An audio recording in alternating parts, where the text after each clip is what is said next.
It's YouTube, baby. So it was my dog's birthday yesterday. She Hmm. turned the big 1-0. And first off, I'm just gonna tell you the ridiculous white girl shit that I did for my dog.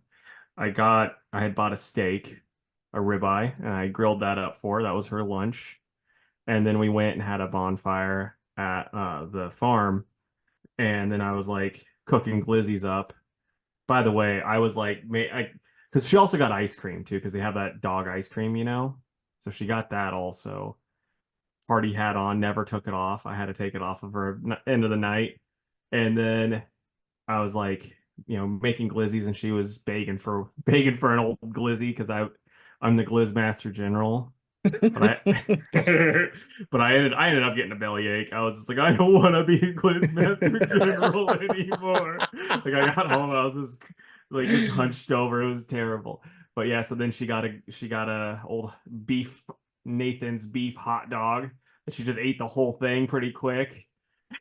Didn't No even rancid didn't even farts. breathe, just Yeah. straight down. It was just like, glizzy time. She was quite cute in her little party hat.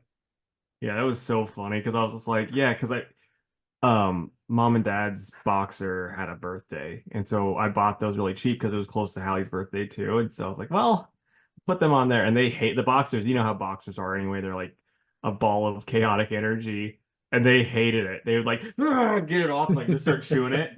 And Hallie, I put it on her. She's like, this is cool. I like this. Yeah. I can't believe she's 10. Yeah, I mean, have you had her for 10 years? Yeah, so I was still in Bloomington when they got her, and someone found her on the side of the road in Shelbyville, and they brought her into the vet, and it was when mom was still working there. And like, this is this tiny little Hallie, and then they're like, mom's like, I can't let her go to the pound. She will not survive. And then so she called dad, and dad's like, yeah, we'll get another dog. I don't care. Gosh, I had to ask if you'd had her that long because it just doesn't seem like it's been that long. Yeah, because yeah, it But was like when they had Ruby, Dahlia, Lily, or I'm trying to think, it was Ruby. Yeah, it was Ruby, Dahlia, Lily, Hallie. It was all like 1 year differences between all of them, age wise. yeah, Or like we had to assume it was because Hallie found on the side of the road. We don't really know how old she was. yeah, that's true. She's Oh actually like man. that girl in the spoiler alert in the Orphan movie. She's actually like when we got her, she was 37. Spry as ever. Yeah. All right.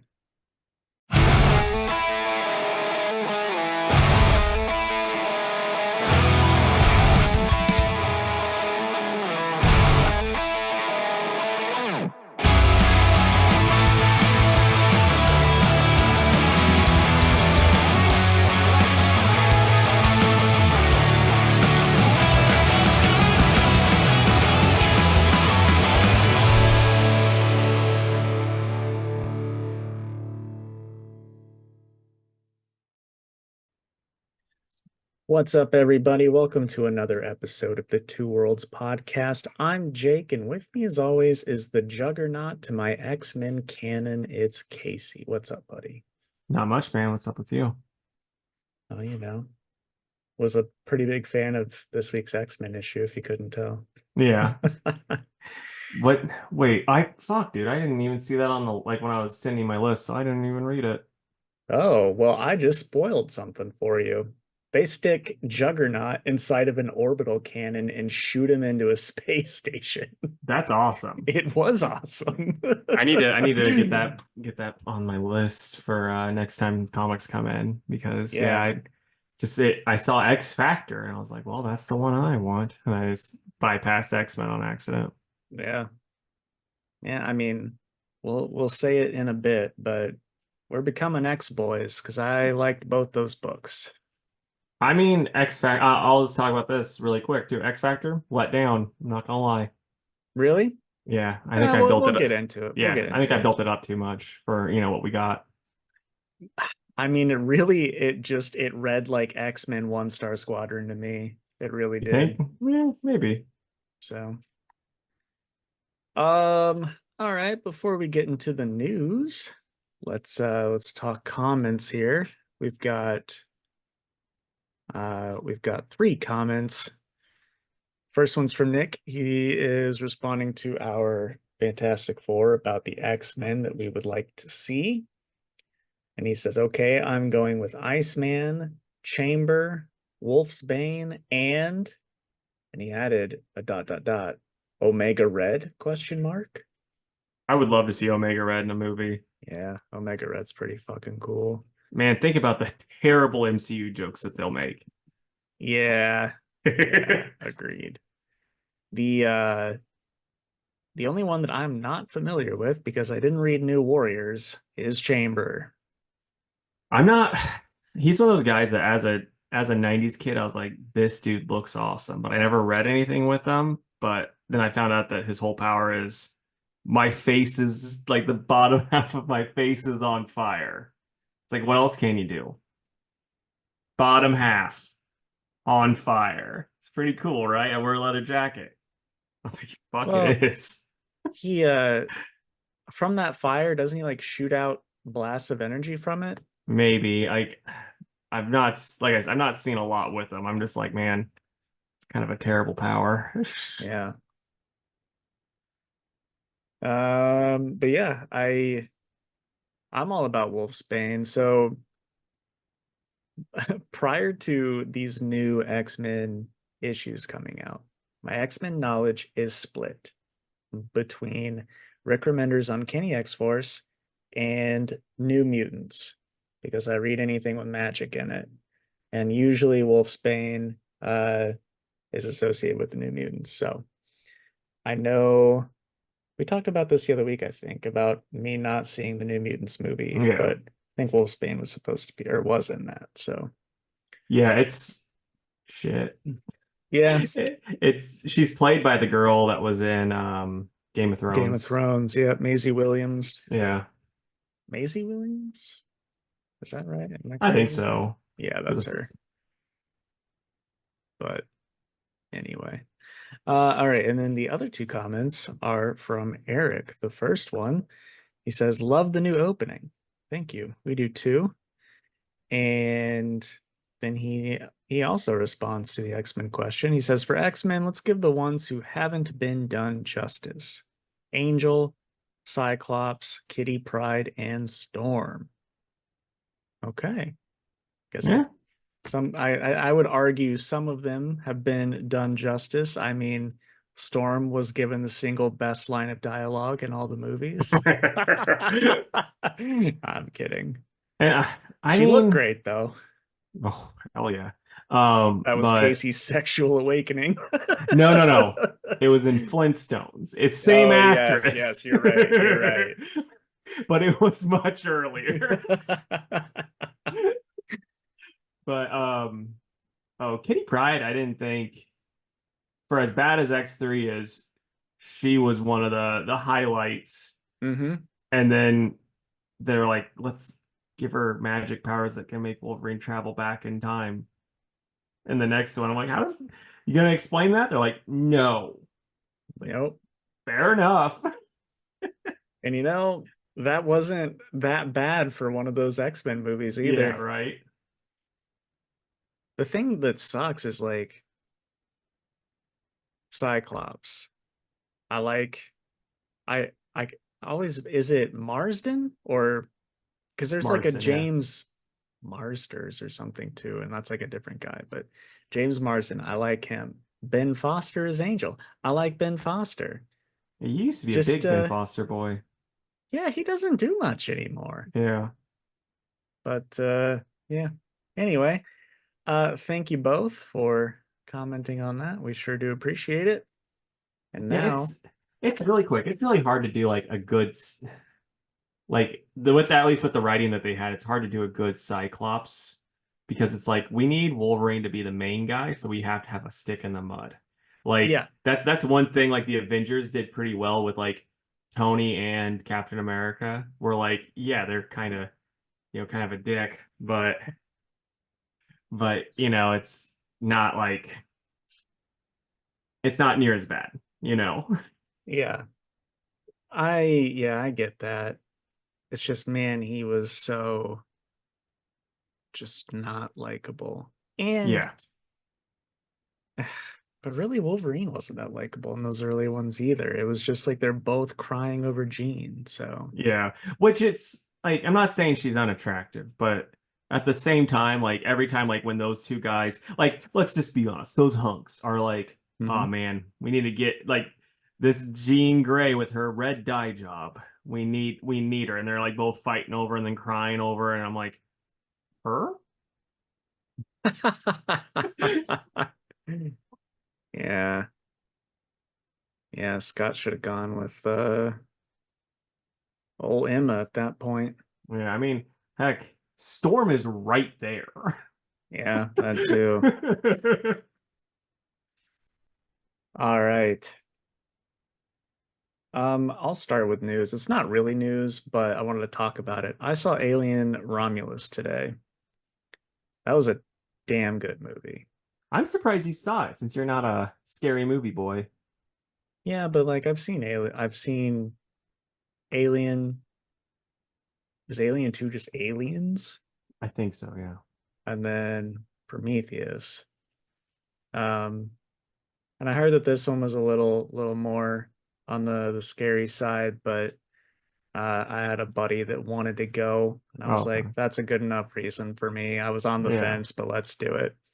There were definitely some scary parts, a couple of jump scares that got me, but it's a pretty fucking cool movie.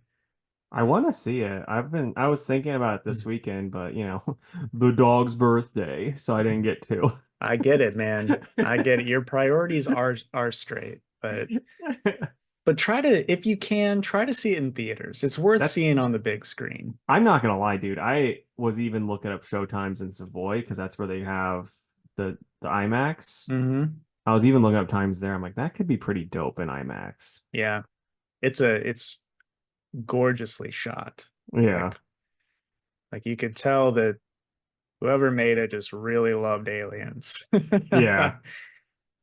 So, but yeah, anyway, I just wanted to say that I saw that and enjoyed it. Um, I mean, all of my stuff is like new comics. So do you All want me to right. lump it together? Nah, we'll just go back and forth. It's not a big deal. Okay. I don't think anyone's gonna be too upset. Um, so this is gonna start. The much beloved Acolyte has been canceled. So, uh, Darn. yeah, how upset are you on a scale of 1 to 10? I- A 14, man. I'm Yeah, devastated. I thought so. I mean, it's whatever. If they'd have Yeah, made another season, I would have been like, okay. And it's yeah, canceled, and I'm like, okay. yeah. Which it's kind of like sounds like they were setting stuff up that probably will maybe never be touched on again. Probably. So I mean, that's too bad. And then like again, I still feel bad for that one Korean actor that was like, I learned English for this role. Yeah. And then and then they're like, well, too bad we made the most hated Star Wars thing since the last, movie we made. Yeah. But I feel like there hasn't like the movie, sure, but everything between that movie and now was pretty highly regarded. Yeah, a Book of Boba Fett you see people bitching about a lot online. True. But I bet they all love it compared to Acolyte. Oh yeah. I don't know. I think Um, I think Star Wars fans too though. Like if you could make a movie that would give them the actual like lottery numbers, and then if you watch it, they just win the lottery. They'd be like, this fucking sucks. It's yeah. like, I mean, there's just no pleasing some of them. Yeah. I I think there are more Star Wars fans that love it all than there are hate it all. Yeah, but I think you're probably right, or they're at least gonna watch it all. But there's a lot the voices of the people that hate it is just a million times louder than the people that Yeah, love it all. yeah, they're And that's insufferable for yeah, sure. It's like even I was just talking about this the other day with listener and friend of the show, Dan. Dan, like Preston, is one that loves it all no matter what. Even he said that the last episode was such a huge fucking letdown. Really. And it's like, man, if not even Dan liked that last episode, dude, there's no fucking chance that I'm gonna like it. I did hear that they showed that one Sith Lord at the end, which Hmm. had people pretty hyped. But that was Yeah, like the one thing that had people hyped. yeah. Darth Plagueis. Yeah. Which is neat. It's like, dude, it's like 10 seconds out of an 8 hour show that sucks. Yeah, So, it's like if everything's leading up to your final credit sting, it's not the best idea. yeah, yeah. Okay. Ugh, let's get the least exciting one out of the way. Tom King and fantastic artist Ryan Sook are going to do a Black Canary mini for Black Label. Dude, I wish it were any other writer because I would read this. Yeah. I It's gonna like Black suck Canary. Yeah, it's gonna suck. because it's like because did you read the synopsis? No.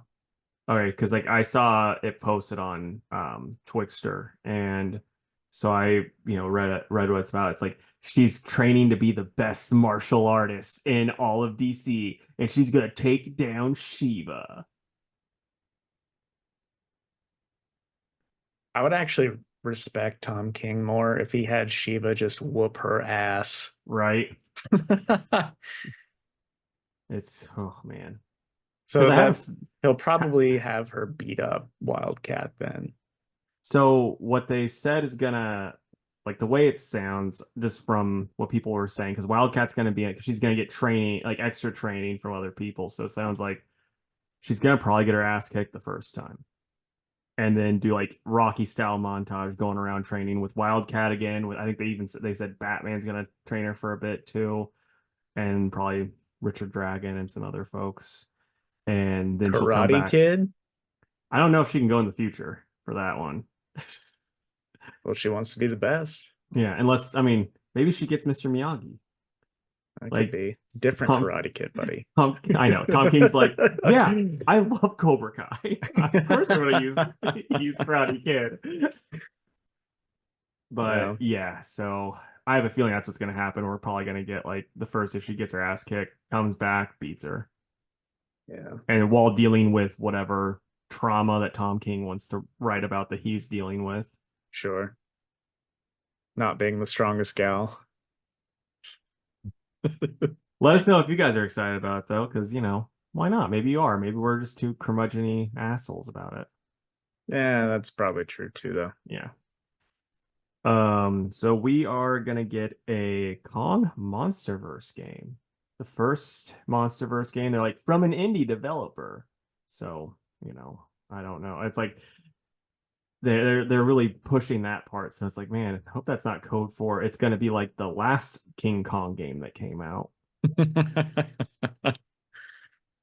But I have a little blurb about it. Set shortly after the 2021 film Godzilla vs. Kong, Kong Survivor Instinct is a newly announced 2.5D action platformer in which you play as a father desperate to find his missing daughter. What's 2.5D in video games? Any clue? No. All right. But we're also going to finally see what's going on because this is going to be a canon game. So like Jonah from King of the Monsters, he's in it. He's going to be one of the bad guys, but I mean, it's neat, but this is like where people will go a lot of the times like, I don't really want all this human stuff in these monster movies. It's like I think human stuff in monster movies are fine, but a movie based around the human stuff in a monster game is like a terrible fucking idea. Yeah, I was just thinking that too. Like the only time it works is there was this game, a Japanese game. I've never played it because it's Japanese only, but it's all you do is you're just fucking running. and there's giant monsters that are just destroying the city. And like they even got licensed for Ultraman, Gamera, Godzilla. It's like they'll just be fighting behind you. You have to like run while the city's being destroyed. I'm like, That's that's hilarious. hilarious. Yeah, it is. So before, like, I can already hear Preston typing a comment. 2.5D is a game with 3D graphics fixed to a 2D plane of movement. Okay, so kind of It's like like fake the 3D. yeah, so it'd be kind of like similar like the side scrollers, right? I mean, I think yeah, it can be, but this, like, I'm looking at a list of games. Like Batman Arkham Origins is listed, Little Big Planet, Donkey Oh, Kong Country Returns. okay. So, yeah, Now you own a thing that can play this. I don't, but would you be like, "Oh, I'm gonna try this game out? no, it sounds terrible. I don't want to play as Jonah. I want to play as Well, Kong. you're not Jonah. He's just gonna be one of the bad boys in it. Oh, okay. Well, still no. Yeah, this is a new character that you've never heard of before that's looking for his daughter. Oh, well, that makes it worse. Yeah. Okay. Casey, how much do you like the Helverine miniseries? Oh boy, I liked it a whole lot. I was really sad that it was over. Well, buckle in, baby. I'm about to blow your tits clean off. Helverine is getting an ongoing series. Yeah. That was my tits getting blown off. It'll be written by Benjamin Percy with art by Raphael Ienco. I don't know if that's the same creative team. I'm sure Percy probably wrote the mini, right? Percy was, yeah. And no, So, this was Oda. okay. Uh, Well, that was Julius Oda that did the art for that. hopefully the new artist is good. So, you gonna check it out? Absolutely, man. Cool. Such a fun book. Like you'd enjoy it, and you'll really probably enjoy this next one because like this one, it's kind of like, oh yeah, we're setting up and introducing this character. This one's just gonna be like, I have a feeling since it's Benjamin Percy, it's gonna be like, oh yeah, you or should have already read the last thing. He's fucking killing people now. I respect that approach. Yep. So we're getting Pacific Rim Origin TV series. It didn't say if it was gonna be animated or if it was gonna be just a regular show, but I have a feeling it's gonna be like a regular show because they'll be like, yeah, that Godzilla show, got some eyes on it, and they didn't say it was announced for Netflix. If it was Netflix, I'd for sure think it was gonna be an animated show. But yeah, I have a feeling it's gonna be just some cash grab type thing. So maybe it's gonna be good, maybe it won't be. But Yeah. I mean, I really liked the first movie, but that's all I've seen, honestly. yeah, I never watched the second one. I hear it's complete dog shit. Yeah, I've heard that And too. and then the TV series that they made, the anime, has that animation style that I personally fucking hate, and it makes it so hard to watch. And It's maybe like 3D. it's that like yeah, cell shady 3D like Ruby and the Godzilla anime, that type of shit. I hate it. It looks so cheap and so bad. And so yeah, I just was like, yeah, I'm not gonna even try. Hmm. Well, hopefully this one's better because Yeah. it is a cool franchise. hmm But it's also like it's another one of those things where it's an expensive franchise Hmm. and to do stuff with, and it's like if you don't have someone like Del Toro doing it, where he knows how to make this shit look good on a budget, I have a feeling it's gonna be pretty rough. Yeah, Because that's why I mean that's 100% why they have the amazing fight. Like, I'm not the biggest fan of the movie, but like that fight scene's amazing because Del Toro knew to shoot it at night and in the rain. And sure. like it was like it covered up all of the flaws of the CG. And then like I guess in the second one there was a full daylight fight and it I guess looks so bad. Yeah, they should have got him back for the sequel. Yeah. All right. We're getting a Black Lightning series. I would assume it's a mini. but that'll be written by Brandon Thomas and FICO Ossio. I know both of them. Well, maybe not both. I know Ossio worked on one of the Milestone books that I read. Um, I'm pretty sure, I'll have to double check. I'm pretty sure Brandon Thomas wrote that Mr. Miracle series that came out a couple years ago, like Oh, okay. that Source of Freedom or whatever it was called. Yeah. But anyway, the plot is Jefferson leads a meta-human outreach initiative. So, but I mean, that's not really something that interests me too much, but I hope it works out and it's good.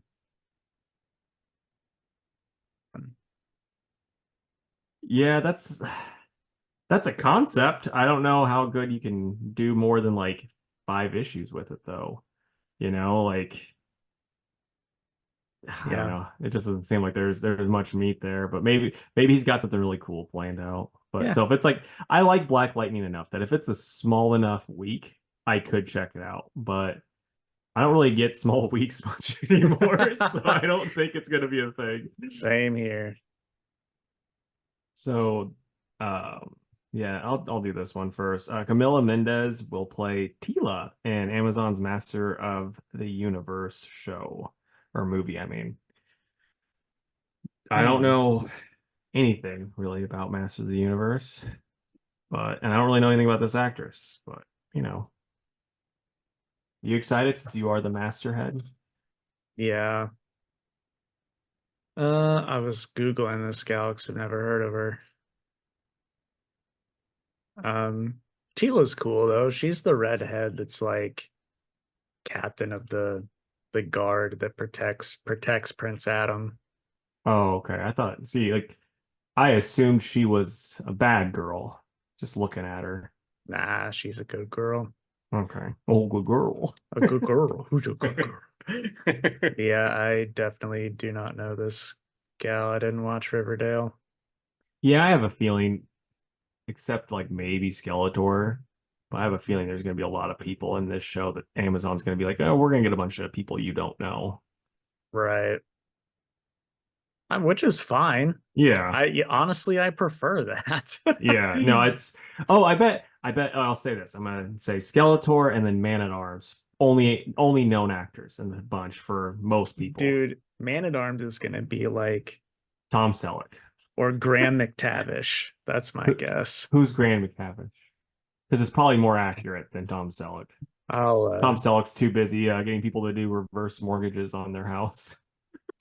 let me share the screen because I know that you've seen this I guy. more than likely have. They put this in a different fucking spot every time.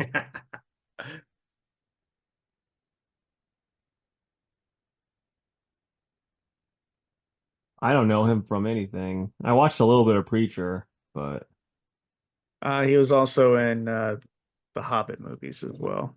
okay. See, I only watched the first one of those with you and I think you, me, and Robert all went to the theater to see that. Yeah, we did. That was good. That was a good time. I miss Robert now that you bring Yeah, him up. Yeah, he's I mean he's a good actor. I like him a lot, but he's one that I can definitely see yeah, in that kind of role. yeah. I mean, So, he can grow the mustache for it for sure. yeah. Okay. We are getting a Renee Montoya question series. It's called The Question All Along the Watchtower. It'll be written by Alex Segura with, I gotta look up how to pronounce this name, but Cyan Torney. That comes out in November. It's going to be Renee investigating the Justice League Watchtower mysteries. And I think that sounds like a lot of fun. Yeah, no, I'm very much interested. Um, I'm a little disappointed it's not Vic, Same. but We're it's just not going to get Vic much anymore, I don't yeah, think. I don't think so either, which I'm kind of fine with because like I don't know if you've ever read 52. Not all of Uh, it. okay, because he had a really great send off in that. And then DC and DC Fashion was like, let's bring him back for a cheap, cheap, cheap thing. And then they brought him back and now they like use him sporadically, but then they also still want to use Renee. And it's like, I mean, it could be worse. It could be what Jeff Johns wanted to do, which was the stupidest fucking thing on the planet. Do So, share. Oh, do you remember it was a so this is new it was early New 52. Oh, with Pandora's box and all that And yeah, shit. the Pandora, and then they're like they first made Phantom Stranger fucking Judas. They're like, let's get this guy that, his whole thing is you don't know what his backstory is. Like, he's Judas. And then the question, they're like, and you, what you did is so unspeakable. You'll now be questioning everything. And they melted his face off. It's like, and then he's like, whoa, and so then later on, it just shows him he's in his trench coat, has his hat, and he can talk. So it's like, how can he talk? Before he was just going, "Whoa." But he could only ask questions, right? I think probably that sounds like another stupid thing Jeff Johns did. I was very upset, and I said I'm never gonna read one of his books again. And then I remember I that. found out I remember I got blocked because I tweeted it. Yeah. I said that too, Casey. At what point did I say that? Was it the I don't remember, man. Which Ugh, I remember yours and you don't remember I mine. know. It was the Dark Was it Side War. That's what I was thinking was gonna be. Man, has there ever been a comic whose poster was so fucking awesome? And then the comic itself was such dog shit. No. And all my customers that are listening can attain to this. I still have that poster hanging below my picks up in the shop because I don't want to throw it away. It's too cool. Yeah, it's so awesome. But yeah, it was a dog shit book. And then we both decided to read Three Jokers, and here we are. Yeah. So like, because Three Jokers, I was reading 100% for the podcast, but then you were like, let's read Flashpoint also. I'll give you the first one. You crack whore. And I'm like, okay, yeah, let's do it. And then you're like, see ya.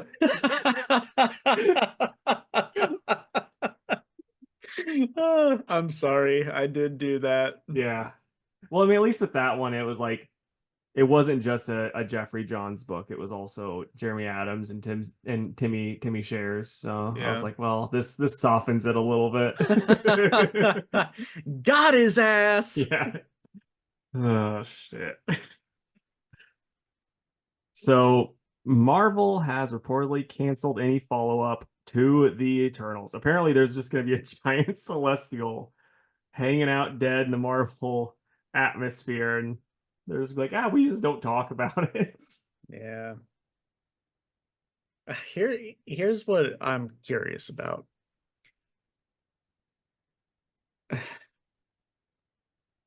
The post-credit stinger. It's my boy, the Black Knight, but he's not the Black Knight yet, and he's going to grab the sword, and then Blade is there, and Blade's like, "You sure you want to do that?" They're just gonna ignore that, you think? If Blade ever gets made, are they ever gonna mention that? I mean, so I actually saw a brief interview, like, not, I saw like written down stuff from an interview that Hit Snow had about it. Yep. And John Harrington. dude, John Harrington's like a really good name though. It's a great I'm just name. gonna toss that out there. But and he was like, yeah, I'm not gonna lie, I don't know what's going on with any of this. It sucks that we're not gonna do any more Eternals, but it's kind of the way, he basically like that's just kind of the way it is, I guess, in Hollywood. I really, not to the same degree, but Kit Harrington sort of got the Henry Cavill treatment. Like, he did this thing, everyone loved him for it. Like, all right, you get your own show. Just kidding. We're gonna throw you in a Marvel movie. You're gonna be a superhero. Just kidding. Like, Yeah, dude can't catch a break after catching his big break. he's gonna be a Shining Knight in the DC movies. Oh, bring it on, man. You know I'm there for Yeah, I that. know. All right.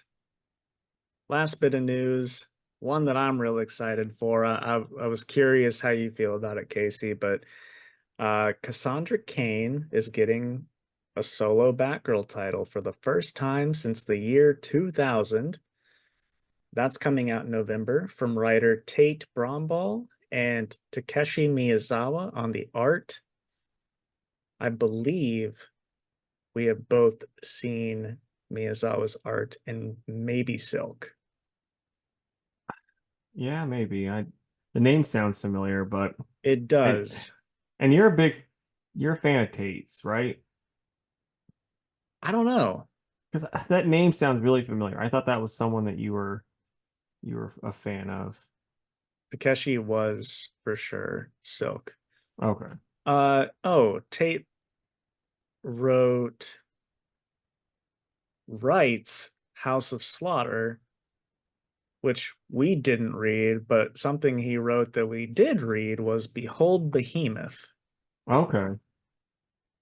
So, you know, there's potential. We Yeah. weren't the biggest fan of how that ended, but parts of it were really good. And also people really like House of Slaughter. So, I think that's a pretty good team to take that on. So Yep. anyway, the whole thing is going to be a Cass and Shiva mother-daughter martial arts story. So that could be She pretty fucking cool. she was like, "Honey, I need your help. Black Canary's bullying me. Yeah, right. She beats me up and then tells me about all of her trauma. It sucks."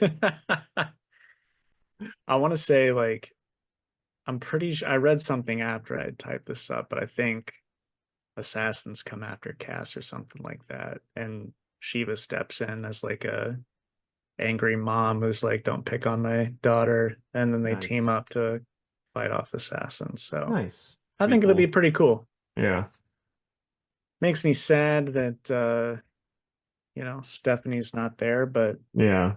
she'll be in that one team book we talked about months ago and haven't heard about since. Hopefully that comes out sometime. Yeah. So there you go. All right, man. What'd you read this week? I read Batman and Robin 12, She-Hulk 10, Green Lantern 14, X Factor number 1, Doctor Strange 18, X-Men number 2, DC versus Vampires World War V number 1, Vengeance of the Moon Knight number 8, and Immortal Thor number 14. I think we read the same exact amount this week. Nice. If I did the math right. But I read Fantastic Four number 23, Ultraman X Avengers number 1, Hellverine issue 4, Night Watcher issue 1, Doctor Strange 18, Green Lantern 14, X Factor 1, Batman and Robin 12, and the sensational She-Hulk number 10. Cool. I will defer to the lady. Ooh, Hallie, get out of here. So Fantastic Four 23 by Ryan North, Carlos Gomez on the art. It's just kind of more of the same. I'm just not into this book. I'm like, He says 24 issues in. yeah. I mean, it's 23. This is the good cutting off point. Yeah. I'm just not feeling it. The art's cool. They always do cool stuff with the art. I don't know. It doesn't do a good job for me personally of like balancing the characters well. Like this was Johnny heavy, and Ryan North is just too silly, and so he makes Johnny like not like it's like for the first few issues you're like, oh, this is fun, and then now I'm like, good Lord, I don't like this. So yeah, it's just not for me. So I'm gonna probably go with a 4. The art's good. Still selling good at your shop though? It does all right. Good. Okay, I will start with Immortal Thor, number 14. It's by Al Ewing And this book was so good about putting everything up front for the longest time. Uh, Jan Basil Dua on the art. Yeah, so this issue, it's kind of a Thor versus Zeus showdown. Some of the Utgar gods are involved as well and have kind of taken over Zeus, and that's why he's fighting Thor. Um, it's a pretty good fight.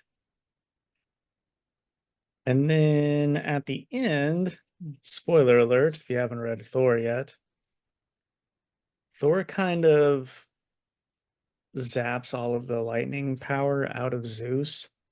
And I think might be evil for a little bit because he's got like the Utgar uh wheel, which has been like a big symbol in this series, kind of in his face, and his skin's all blue and he's got lightning coming out of him all over the place.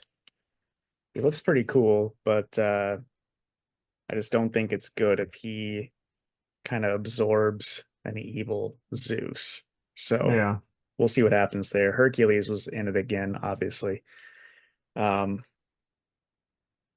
so yeah, I don't know, pretty cool. I think if people are fans of um, the Greek gods in the Marvel universe, are probably not going to be a big fan of this one because Thor kind of whoops Zeus's ass because he's, got the All-Father force. Hmm. But I guess you could argue Zeus isn't himself, so it's like, would it be closer? Maybe. But that was pretty cool because Zeus was hurling lightning bolts at Thor, and Thor would tell the lightning bolts to turn before they hit him, so they'd veer off because he controls the lightning. So that was pretty Yeah. neat. But anyway, it's pretty cool. I'm gonna give it an 8.5 out of 10. I mean, I like all the issues, but this was one of the better ones lately. All right. So next up, it's Ultraman X's The Avengers by Kyle Higgins and Matt Groom with Francisco Mana's art. The only downside to this book, because I really liked it, is I think it's been like a year and a half since the Ultra 7 book came out. And it's like it's supposed to take up where that one left off. And fuck, I don't remember shit from that. Here's a question. Do you think that maybe Kyle Higgins wanted this to come out a lot sooner and Marvel wouldn't let it? I think it was kind of the type of thing where, because I know when I talked to Kyle a little bit at C2E2, he was like excited that I had his Ultraman book, you know? He's like, I wish more people gave it a chance. It sounds like not enough people are reading it, but Marvel's like, we have the rights. We need to keep making shit. So, Hmm. you know, I don't know if he would have wanted a big crossover book like this or not, but that's the only real thing. But no, I don't like it's 100%. I think the audience probably just isn't there and it's not selling well enough for Marvel to keep trying to push it out like other books. I That's can my tell only you that thought. it's not, which is a shame. I want Yeah. Kyle to do well. But yeah, so Ultraman, first Miles Spider-Man shows up in Ultraman's universe and it tells him stuff and oh yeah, actually at the very beginning, Galactus is there and he's like talking to this alien and they yeah, he makes that alien his herald and then we run into Miles and stuff and they fight that monster and then the Avengers show up and they kind of explain what's going on. And yeah, it's pretty good. It kind of like it slowed down for me when the Avengers actually showed up. Like that, like the rest of them, because it was like a lot of just explaining shit, and then we got monsters at the end. But like I said, good issue. I just wish I wouldn't have had to wait like I said, a year and a half, if not longer. Because I think it was even longer than that because I think it was already done by the time C2E2 rolled around and I got him to autograph that. So it's probably Hmm. been longer than that. Right. So yeah, I mean it's Well, because good. I they mean, did they did that one. And then I feel like pretty quickly the second one came out. Yeah, well, they did. So they did the one, and they did another one, and then they did the Mystery of Ultra 7, which was like a year in between. Okay.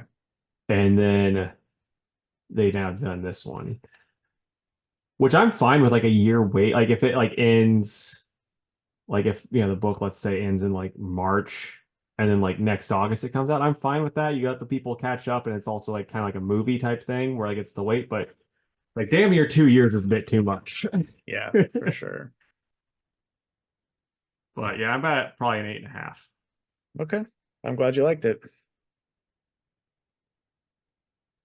Next up for me is Vengeance of the Moon Knight, number 8, written by Jed McKay, with art by Devmalya Pramanik. And art was good, by the way, filler art, but the style was close enough to Capuccio's art that I dug it. But yeah, it was sort of just Mark coming back to the Midnight Mission and seeing Reese and Soldier for the first time since coming back to life, and him telling them, thanks for looking after stuff while I was away. And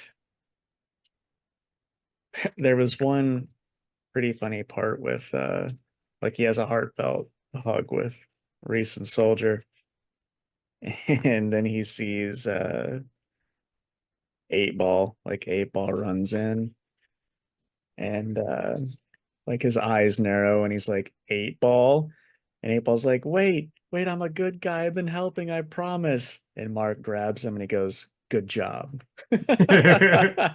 So just kind of makes him poop his pants for no reason. Yeah. But I like that 8 Ball's still been a part of this. But anyway, then at the end, Mark's like, all right, you guys do your thing. I have to go talk to somebody. And he goes and he sits by his famous Khonshu statue that's in pretty much all of his series. He's like, all right, what do you want me to do? And Khonshu shows up and he's like, you have to kill the pretender. You have to kill the other Moon Knight. And then, there's just one more issue of Vengeance before they do Fist of Khonshu again. So I doubt he'll actually end up killing um, the Shroud, who was pretending to be Moon Knight, but we'll see what happens. I'm sure it's going to be a good issue and a good ending. But this was awesome. I'm probably going to give it a 10 if I'm honest. Um, Well, I'm just glad you're being honest, man. yeah. If you're going to be anything, you should be honest. But yeah, I don't know. Probably my pick of the week. I don't know. If we get to talking about something and I'm like, this one is it, don't be Yeah. surprised. But also, the cover's just damn cool. Hmm. Alex Ross, he deserves a raise. It's not Alex Ross. Oh, it's not. It looked like it to me. It does look like it, but it's David Paratore. Well, Alex, you lost your raise. Okie dokie. So, Teenage Mutant Ninja Turtles and Night Watcher, #1. And this is by Juniba with Pharaoh P on the art. And so, yeah, we get the Night Watcher wrecking people. And it's like, they don't really like say who it is until the very end. And it's like, oh, what people think of the mutants running around and stuff. And then you're like, oh, it's Janeka. That's the Night Watcher. And, I think me it's and Nick were, Jenica. it's old Janika, the Night Watcher. I didn't know. I don't know anything about that character. Is it always the same turtle until like right now? Or What do you mean with the Night Watcher? yeah, I mean, in TMNT, it was Raph, and I think this is like the introduction in the IDW verse. gotcha. So, and it makes sense for her because like just the little bit I know about Jinaka is she is, she's an angry person, and so it's like, yeah, it makes sense that she would be the person that wants to beat the shit out of random people that are, hurting mutants. But yeah, Yeah, it's good. gotta love you some Gene IKEA. Yeah. So, and you can tell that it's IKEA because she put that costume together herself. But yeah, I like it. It's perfectly fine. It's not good enough to make me go, you got to be reading this, man. But at the same time, I'm like, it's not bad. If you guys like the Turtles, check it out. It's a good jumping on point. It's issue one, so of course it's a good jumping on point. So I'm gonna go an 8. Okay. Next up for me is DC versus Vampires World War V #1 by Matthew Rosenberg and Otto Schmidt. It was pretty cool. We get a pretty gruesome battle. First thing with, oh my gosh, it's John and Kyle. That's his name. They come back to Earth because they're like, yeah, Hal sent us away. And now we're back a year later. Where's Hal? And the vampires who are posing as heroes are like, oh, he's dead. And then they attack. So that was a pretty cool fight. Um, but yeah, the big gist of this is that Gorilla Grodd, at the invitation of Constantine, comes to the survivors' hideout and is like, yeah, Damian Wayne is a problem. He's a vampire, but he's got like an army and he's killing us. And we're also vampires and we don't like it. So you humans need to do something about him. And they're like, we'll think about it. And then at the end, again, spoilers if you don't want the end of this spoiled, like some of Damien's, they all look like Hush. They're vampires, but all of them have their heads wrapped. One of the Hush vampires infiltrates Queen Barbara's tower in Gotham and does like a UV light bomb and blows her up. And I don't imagine that she's dead. The last page makes you think that she might be and says to be continued. So I don't know what's going to happen there, but it was pretty cool. Barbara looks awesome as like an evil vampire queen, and I'm interested in like the dynamic of these three factions, two of them being vampires. So we'll see what happens. It was really cool. I'm gonna give it a 9 out of 10. Nice. I picture you being like, evil Barbara, hello. You're not wrong. Okay, so Helverine by Benjamin Percy and Julius Ota. It's Helverine issue 4. It's good. I mean, basically, uh Wolverine's like he took the demon out of the kid out of his son, and then his son's just dying, and then it's like, I need the demon to keep me alive, you idiot. He's like, oh, and he gave it back to him, and now he's like getting Dakin's getting better control over it, and they kind of have an understanding now. And so then they go and fight the bad guy, and there's like one part which it's like, I don't you have more knowledge of a motorbike than me. You have, more, you've spent more time on the saddle, I'll say, than I have. But there's a part when Wolverine's fighting this lady, and he grabs her and then puts her head next to the wheel, and then they have long hair, and so then it gets caught in the wheel and spins and just like shreds her face. That's not Oh, how that would work at all, right? no. Like, it didn't even wreck. It was just like, yeah, I can keep going. This is American made muscle. This is a Harley Davidson. Of course it keeps going. Yeah, don't know about that one. Yeah, and then they fight the big bad guy, and like then Halverine just fucking kills him. And it's like, oh yeah, I'm gonna ride off. I'm gonna return too. That's what it says. And it's like, well, sure enough, he is.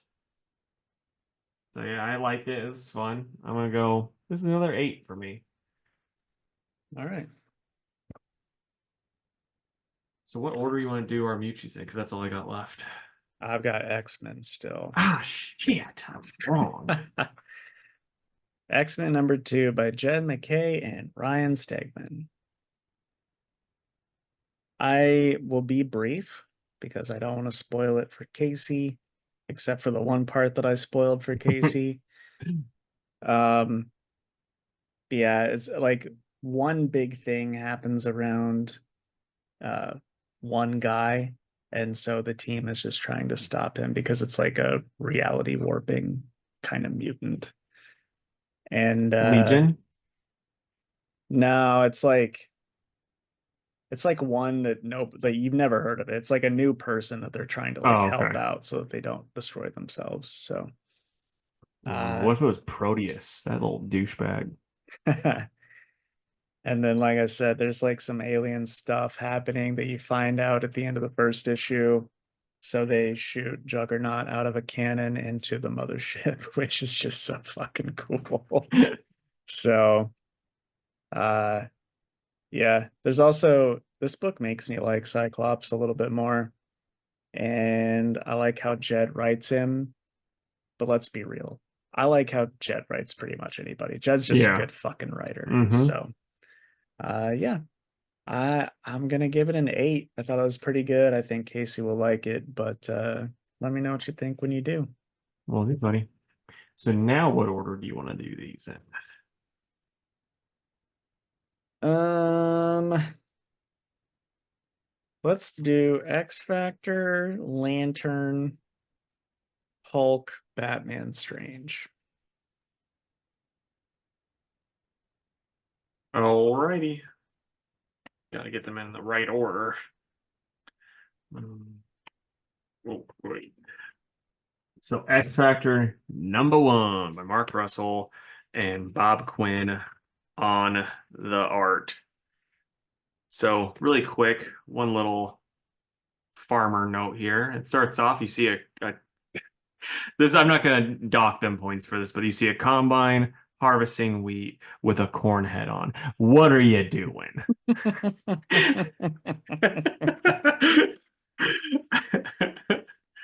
It's nice when you have moments like this because I feel like most of the time it's me complaining about stuff. It's like you're complaining because the guy's never seen a gun before, and Mhm. it's like, what is this? The trigger's up here, and they're holding it here. Now yours, I'll admit, I did not catch because I don't know the difference. So Yeah, fair enough, man. But yeah, I mean, so tell me what you didn't like about it. I don't know. It just didn't do much for me, if I'm being honest. Like, I was really hyped for this book, and then like we get the new team, which it's like, yeah, they're supposed to be losers, but it was also just like, I don't care. And then it's like, oh, what happens happens. And then I'm like, well, guess what? I still don't care. And then we get the new team, and I'm like, boy, still don't care. Which sucks because I love Mark Russell. I was wanting to really love this book, but I just, didn't do much for me. I have a feeling as it goes along, the more I'm gonna like it. Yeah, I I don't know. I thought the humor was pretty good. Um, I wasn't expecting like the team death right out of the gate, if I'm Yeah, honest. That one really did kind of catch me off guard. yeah, Um, I I know just about as many people on the new team as I did the old team, maybe less yeah. so. Um, but it's whatever. Like Mark Russell made me like all those people in One Star Squadron. I'm sure he can make me like these people too. So 100%. gonna give him a He's little time. no 100. Like if this was a not a Mark Russell book, I probably would drop it after the first issue. Like that's how I Yeah. feel with this because it just didn't do much for me. But Hmm. Mark Russell gives the benefit. Like he has the benefit of the doubt with how he is as a writer. Yeah. So I'm like, yeah, it was just a letdown because again, Mark Russell's really good, and I like X Factor. Yeah. It's like I'm sure it's also tough for you because you really like Peter David and he wrote most of X Factor, right? Yeah, So but I enjoyed the last X Factor book too, the detective one where they were trying to figure out who's killing mutants. Was that the Marvel Now one or whatever? Yeah, Okay. Yeah, I definitely did not read all of that. yeah. And I enjoyed it for the most part. It was kind of hit and miss in spots, but I do think this is gonna get better though. And then just so you know, because I don't know if you looked at the QR code, but No, I forgot. brings up a page with that guy with the black and gray hair that's putting together X Factor, and he's Hmm. talking to the general lady, and she I don't know, they have a conversation, and anyway, she's like uh basically saying we don't want people to find out what we're keeping in there, and it pans out and it says top secret, security clearance only, and it's like a big metal door. So it's like, okay, is it like a mutant or something else that they're keeping in there? Still fucking hate that there's a QR code, but what can Yep. you do? I just remembered something with the general. Her name is General Mills. So I'm calling it right now. She's gonna have a Captain Crunch under her employ. She has to, right? That'd be pretty great. Yeah. I think I'm at like 7.5 with it. Yeah, I'm at a 6. That's about where I've I've fallen for it. But the art's really good too, though. Yeah, We'll art's toss really that up good. there. Hmm. Okay. Green Lantern, number 14, Absolute Power tie-in. It's by Jeremy Adams with Fernando. No, Fernando? Yeah, Fernando Pasarin on the art. Ugh, I like the story, but dude, the art kind of sucked, in my Oh, opinion. what didn't you like about the art? I mean, but like every single face is like this. Yeah, fair enough with that, but I And thought it's like enough, it happened enough that I was like it's on almost every page. And it's jarring. I'm not trying to be mean about it because I don't want to be mean to this artist, but after like 3 pages, it's like, holy shit, dude. I just it's taken me out. I liked I liked the story though. Like the part with with Lois and some of the Teen Titans that we haven't seen since that's a Carol bud. who did I, oh, I said Lois, didn't I? Yeah. Yeah, Carol. different brunette. Um, but those two kids are from Timmy Share's Titans, right? Yep. Or at least I know for sure the rag girl, rag person is, but I Yeah. don't really remember this other one. And then the JSA members that are there, I love me some Hour Man, so that was cool. Yeah. And then Alan, like if there was ever going to be a Green Lantern that would be able to convince a robot to turn to a good guy, it's Alan. And the Yeah. only other character that I'd be like more apt to think would be Jay. Hmm. For sure. I really liked that. Yeah, Um, I just hate this absolute power shit. I'm just not into it. And then we get to the aliens at the Great Hall of like those guys. I'm like, I don't really care much about their stuff. And then we get the sad lantern, and I'm like, I the, really don't care about him. the sad lantern really like made me chuckle because he's Yeah. like, Carol Ferris, you shall know my sorrow as he's crying and flying. It reminds me of a Hot Rod when he's like, I'm gonna go to my quiet place. Like that was the same Yeah. energy. So I mean, he's a blonde boy. You could cosplay as him at C2E2. I If could. this video gets 200 likes and one comment, Jake will do it. And hopefully Jeremy Adams is at C2E2 so he can see it. There we go. And then the backup story is by Mark Guggenheim and Derek Robertson on the art. And this was a fine backup story. It's kind of showing the state of the Green Lantern Corps now and how it's kind of a shit show. But yeah, I personally thought it was a fine issue. There were some fun parts with like the Condiment King's gun and that type of stuff. All of So that was great. yeah, The backup man, I could not be bothered to read. yeah, it's a skimmer. I'll say that. Hmm. I Gosh, I like the story and the dialogue, but between the backup and not digging the art, I feel like I gotta give this like a 6. I'm probably at a 7.5. I liked it. I think I liked it more than you. Didn't hate the art as much. Yeah. But I mean, for an absolute power tie-in though, he made it interesting. The Yeah, stuff with Alan and the robot, it's like, oh, he's gonna make friends with that robot, and the robot's gonna falter on killing someone. yeah. Like we've seen it before, but it's still good. Mm-hmm.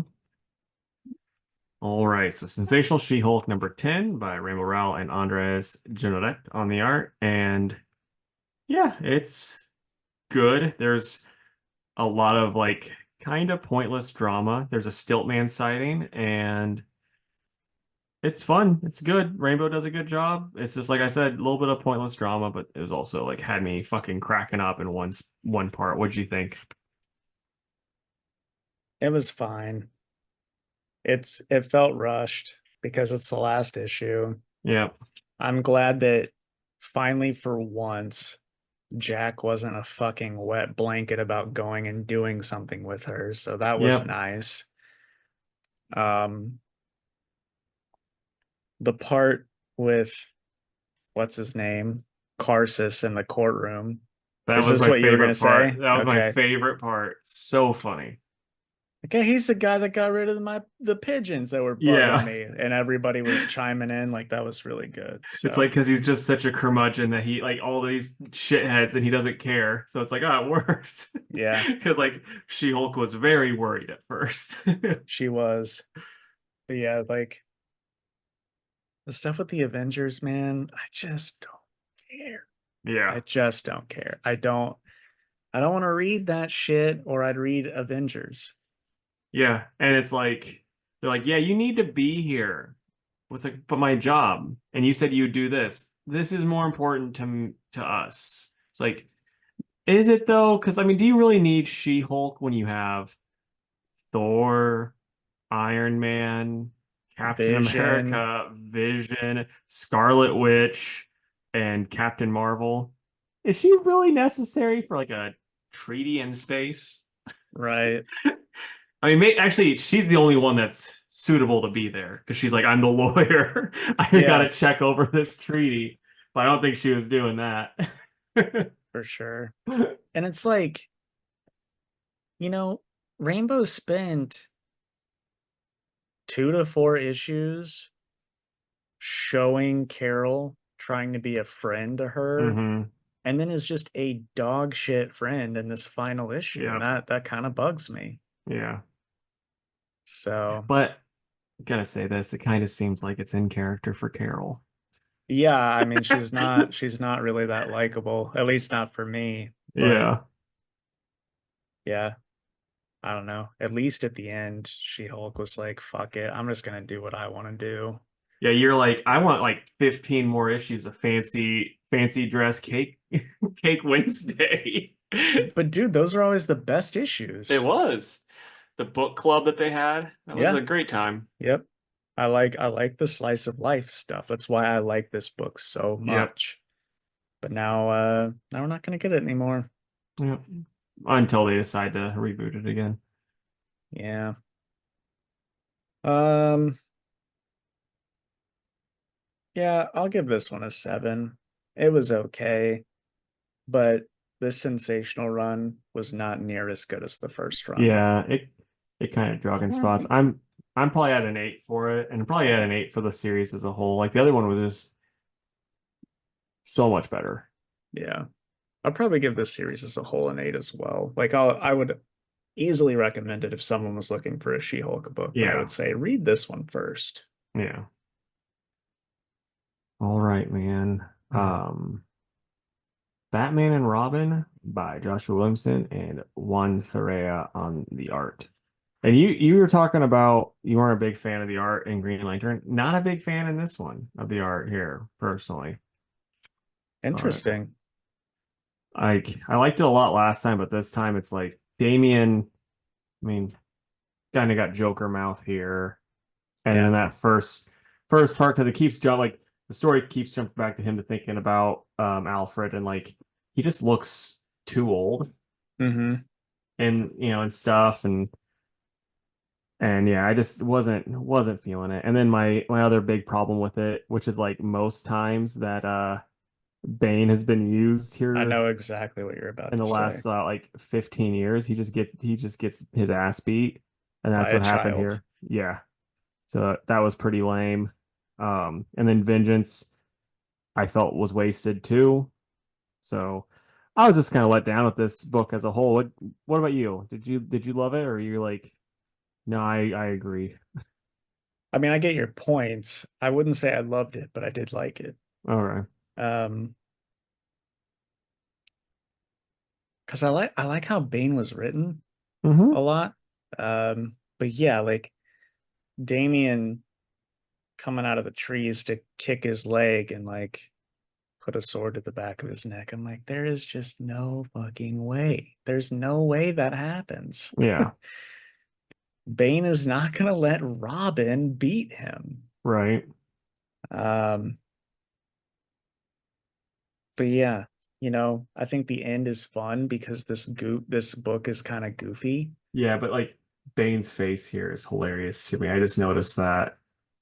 Yeah. It's like, oh. Yeah. Um, but yeah, I don't mind some of the sillier aspects of this book because I think this book is more all ages. So, Robin all juiced up on Venom, I think is just going to be a fun fight next issue. But yeah, overall, I did like it. The only thing that bummed me out was Robin beating Bane in a fight because Bane is like 8 times his fucking size Yeah. and juiced up on Venom. And then also is a skilled like he's skilled enough fighter that he's beaten Batman before. Hmm. And then Vengeance was very much underutilized and yeah, I don't know. This was very much a letdown for me. It's such a fun concept. I was like, oh, Bane and the Bat family on an island with dinosaurs, and then it's like, yeah, they'll ride dinosaurs a little bit. That's about all the dinosaur stuff we get. Hmm. So I'm probably at a 6.5 for it. I'm at an 8. Okay. And then our final issue is Doctor Strange number 18 by Jed McKay and Pascal Ferry on the art. I gotta say, I could be wrong, but did Ferry do all 18 issues? Pretty I feel sure, like yeah. he did, Yeah. which is cool. There might have It's been a filler or something that he did that he didn't do, but I think he did all of it. yeah, like the cover of this is awesome, but it cracks me up that these two people are in it next to Wong. I could not tell you their names. They've been throughout this whole series. I don't Yeah, know who they are. I can't think of the one dude's name, but that lady, she had like a name, like a specific name because she was always switching bodies or something. Not bodies, but switching looks. Oh, But okay. I'm blanking on that too. But I'm also really bad at remembering names. Kyle. Yeah, you are. But the story and the dialogue in this were fucking great. Yep.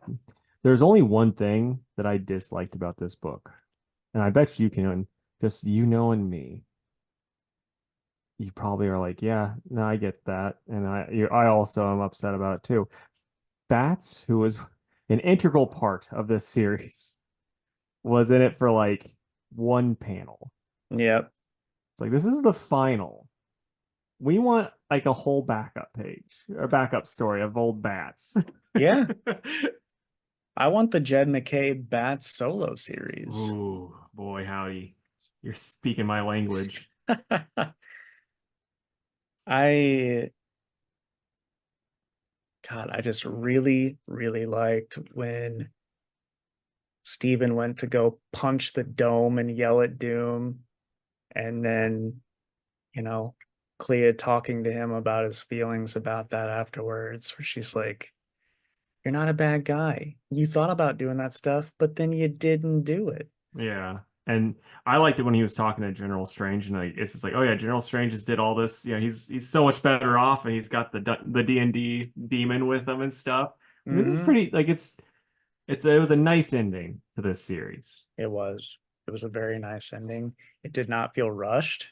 It was like a Nope. good, complete story. Yep. I'm sad it's over. I really Yeah. am, dude. I mean, Jed McKay started with the death of Doctor Strange. We got Clea's 10 issues, and then we got 18 issues of this. We've been with Jed McKay and Strange for a long time, and it's Yeah. sad for it to come to an end. He did such a good job with Clea too, because like I had read like early Doctor Strange. I had gotten some trades. I think mom got them for me for Christmas from you. And it's like there's not much there with that character early on, like Yeah, in the stuff I read.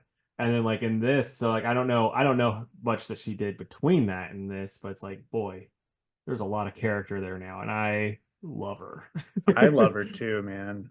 Like she's hands down like my favorite character Yeah. from these runs. So, Bats is still mine, but yeah. I mean, he'd be up there for me if he were in it a little more. yeah, I get that. But yeah, I will be really surprised if at the end of this year Jed McKay doesn't win our favorite writer award because Yeah, he's doing so much and they're all good. they're all fucking good. Yeah. Um, yeah, I'll probably give it like, I don't know, man, like a 9.5 or a 10 for sure. Yeah, I'm going 9.5. Had had Bats been for at least a whole page, it'd be a 10. But that Mhm. was disappointing because he was like as an ending of the series, I wanted Bats to show up. Yeah. When they inevitably do a Doctor Strange by Jed McKay collection, I will absolutely be getting that for myself. Yeah. This is really good. Well, man. That was my pick of the week, by the way. Yeah. Understandable. Yeah. So what are you excited for in the coming week though? Dark Knights of Steel All Winter #2. Let's see here. I feel like you're probably gonna say it too, so I'm sorry, but Wolverine Revenge. Yeah. I think that's gonna be super dope. And then, hmm, maybe Superman. I feel like it's been a while since we got Superman. Yeah. So yeah, I'm gonna go Wolverine Revenge also. Um Ghost Rider, Final Vengeance, and then Destro. All right, dude. We're gonna finish up with the Fantastic Four, and I was just thinking, Ultraman and the Avengers or whatever. Yeah, it's Avengers teaming up. It's a weird team up. Why don't you just give me some other weird team ups that you want to see? I wish I had taken some time to actually think of this, but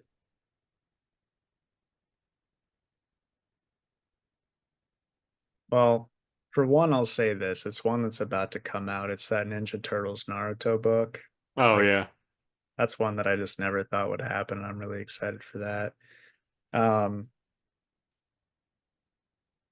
I really like that Thundercats He-Man team up. I wish that there would be another team up for either one of them.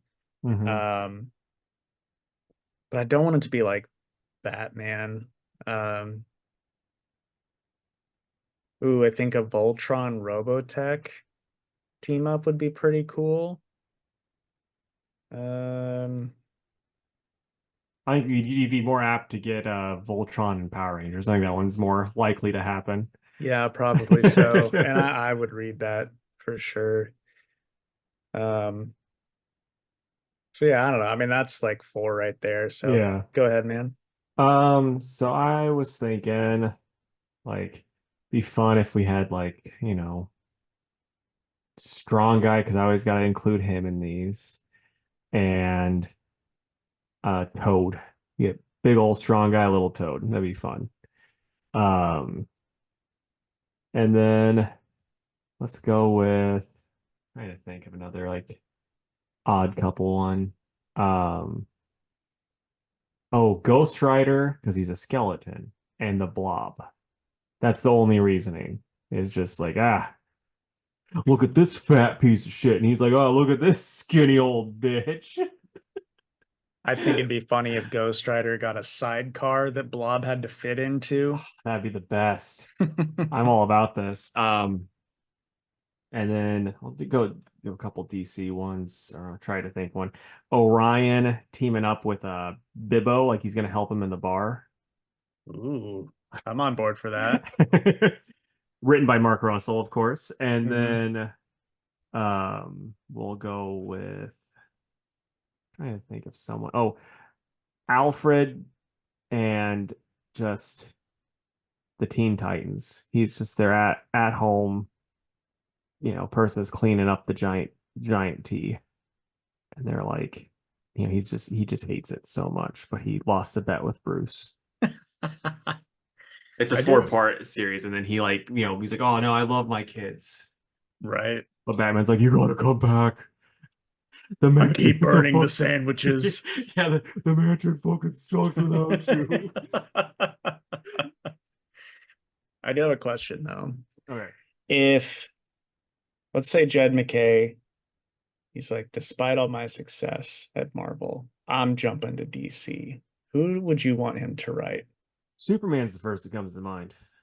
Like, because I was thinking about that when we were talking about Doctor Strange. I'm like, Superman. I, Yeah, I think he would, I think it'd be pretty sweet. What about you? I I would almost want Justice League Dark Yeah, fair enough. just to keep with like the magic stuff, you Hmm. know? Yeah. So, all right, man. Well, before I do the closing plugs and well, insert the closing plugs and sign us off, what do you want to tell the people? Hey guys, leave us a comment down below about, weird team ups that you want to see. Maybe you want to see Jake and Taylor Swift teaming up. Maybe you want to see me and like the homeless guy that lives outside that lives outside your house team up. I don't know. Just tell us whatever. Thought you were going to say Travis Kelsey. I was going to, but I was like, we usually get pretty gay when it comes to like I talk about Travis Kelsey for some reason because I don't even think he's hot. I don't even think he's a beefcake. But for some reason, we're like, let's screw Travis. And I don't get it. So I was like, I'm not going to mention him. Until you did. Yeah, until I did. All right, guys. Well, we'd love to stay in chat, but I gotta fire Casey out of me into an alien ship. So we'll catch you Hell next yeah. time. Later. Bye bye.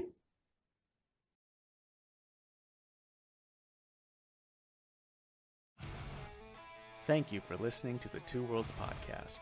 You can follow us on Instagram at Two Worlds Pod, on Twitter at two_worlds_PC, and on Facebook at facebook.com/twoworldspodcast. You can email us with any questions or comments at twoworldspodcast@gmail.com, and if you would, please subscribe to our YouTube channel. We are Two Worlds Podcast on YouTube.